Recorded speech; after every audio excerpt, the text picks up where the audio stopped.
भाई और बहनों, काम वासना एक ऐसी लत है जो किसी भी दूसरी लत से ज्यादा खतरनाक होती है। फिर वो लत चाहे अपराध करने की हो या फिर किसी नशे की। काम वासना जब इंसान के सिर चढ़कर बोलती है तो बड़े बड़े राजा से लेकर असुर और यहाँ तक कि देवता भी बर्बाद हो जाते हैं। तो भाई और बहनों, क्या होता है दिन रात काम वासना के बारे में सोचने से? क्रोध, मोह और लोभ जैसी विकृतियों से बुरी इस काम वासना का आपके जीवन पर क्या प्रभाव पड़ता है? जानेंगे ऐसे ही प्रश्नों का उत्तर आज के हमारे इस वीडियो में।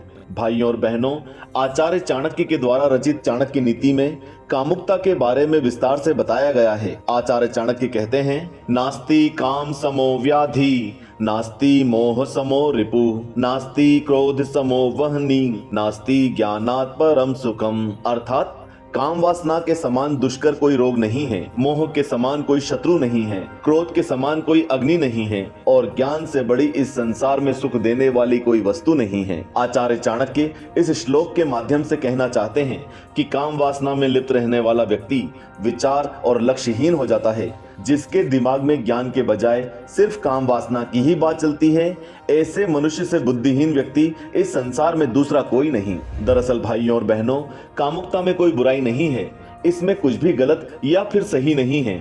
ये तो बस एक जरिया है किसी को जीवन देने का, नए जीवन को शुरू करने का।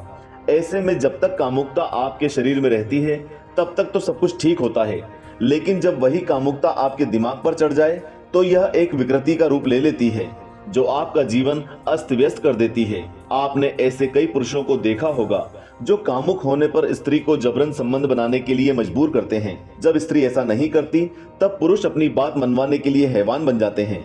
वो महिला के साथ मारपीट करते हैं, उसे प्रताड़ित करते हैं, जिससे महिला को शारीरिक चोट तो पहुंचती है, साथ ही वह मानसिक रूप से भी तनाव में आ जाती है। तो भाइयों और बहनों, ऐसे संबंध का क्या अर्थ जिसके लिए किसी को प्रताड़ित किया जाए, संबंध बनाने के लिए मजबूर किया जाए। इसके अलावा ययाति ग्रंथ में कामुकता और वृद्धावस्था में भोग विलास के बारे में उल्लेख मिलता है। दरअसल राजा ययाति 1 सहस्त्र वर्ष तक भोग विलास में लिप्त रहे, लेकिन उन्हें तृप्ति नहीं मिली। यहाँ तक कि जब उन्हें गुरु शुक्राचार्य ने वृद्ध होने का श्राप दिया तो वे अपने सबसे छोटे पुत्र पुरु की जवानी लेकर और भी कई वर्षों तक काम वासना में लिप्त रहे, लेकिन फिर भी उन्हें वासना से तृप्ति नहीं मिली, खुद से ही घृणा होने लगी। राजा ययाति ने ऐसा होने पर अपने पुत्र का यौवन उसे वापस लौटा दिया और खुद वैराग्य धारण कर लिया।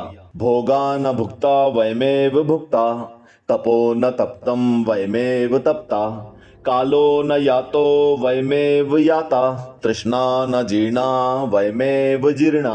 अर्थात हमने विषयों और भोगों को नहीं भोगा है, बल्कि विषयों और भोगों ने ही हमें भोग लिया। हम तप नहीं कर सके, बल्कि तप ने ही हमें तपा लिया।